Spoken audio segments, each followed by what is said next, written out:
അങ്ങനെ ക്യാമറ പഠനത്തിൻ്റെ ആദ്യത്തെ വീഡിയോ ചെയ്യാണ്.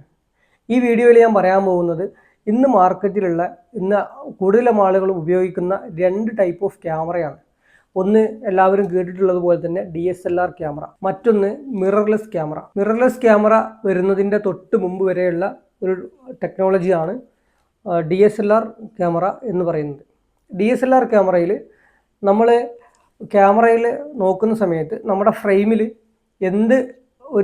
എന്താണോ നമ്മുടെ ഫ്രെയിമിൽ കാണുന്നത് അത് അതുപോലെ തന്നെ നമ്മുടെ വ്യൂ ഫൈൻഡറിൽ നമുക്ക് കാണാൻ പറ്റും.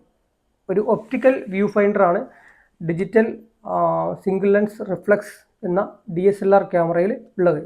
അതായത് ലെൻസിനകത്ത് കൂടെ വരുന്ന ലൈറ്റിനെ സെൻസറിൻ്റെ തൊട്ട് മുകളിൽ വെച്ചിട്ടുള്ള പ്രിസത്തിലൂടെ നമുക്ക് റിഫ്ലക്സ് ചെയ്ത് ഇതിലൂടെ കാണാം. അവിടെ സീനിലുള്ള അതേ ലൈറ്റ് തന്നെയാണ് നമ്മൾ ഇവിടെ കാണുന്നത്. നമ്മളിവിടെ ലൈറ്റ് അഡ്ജസ്റ്റ് ചെയ്തതൊന്നും നമുക്കിതിൽ കാണാൻ പറ്റില്ല. മറ്റൊരു ക്യാമറയാണ് മിറർലെസ് ക്യാമറ.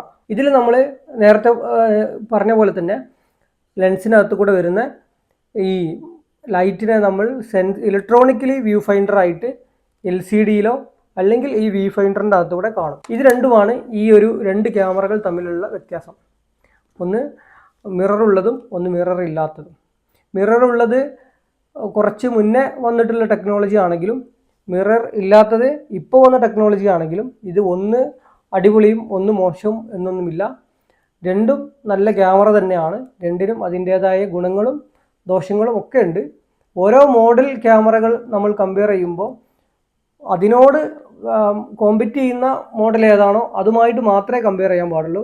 അല്ലാണ്ട് ഒരു ഹൈ എൻഡ് ക്യാമറയും ഒരു ലോ എൻട്രി ലെവൽ ക്യാമറയും തമ്മിൽ കമ്പയർ ചെയ്തിട്ട് ഈ കമ്പനിയുടെ അടിപൊളിയാണ് ഈ കമ്പനിയുടെ മോശമാണെന്ന് പറയാനും പാടില്ല. സോ നമ്മൾ ഒരു കാറാണെങ്കിലും മൊബൈൽ ഫോൺ ആണെങ്കിലും ഒക്കെ അങ്ങനെ തന്നെയാണ്. കോമ്പറ്റീറ്റ് ചെയ്യുന്ന മോഡലുകൾ തമ്മിൽ ആണ് അതിനെ കമ്പയർ ചെയ്യാൻ പാടുള്ളൂ. അല്ലാണ്ട് കമ്പനികൾ തമ്മിൽ അല്ല കമ്പയർ ചെയ്യേണ്ടത്. അപ്പോൾ ഇന്നത്തെ വീഡിയോയിൽ ഇത്രയാണ്. 2 ടൈപ്പ് ഓഫ് ക്യാമറകൾ ഉണ്ടെന്നറിയാം. 2 ടൈപ്പ് ഓഫ് ക്യാമറയിൽ ഉപയോഗിക്കുന്ന ടെക്നോളജി രണ്ടും ചെറിയൊരു വ്യത്യാസമുള്ളൂ എന്നുള്ളതും മനസ്സിലാക്കുക.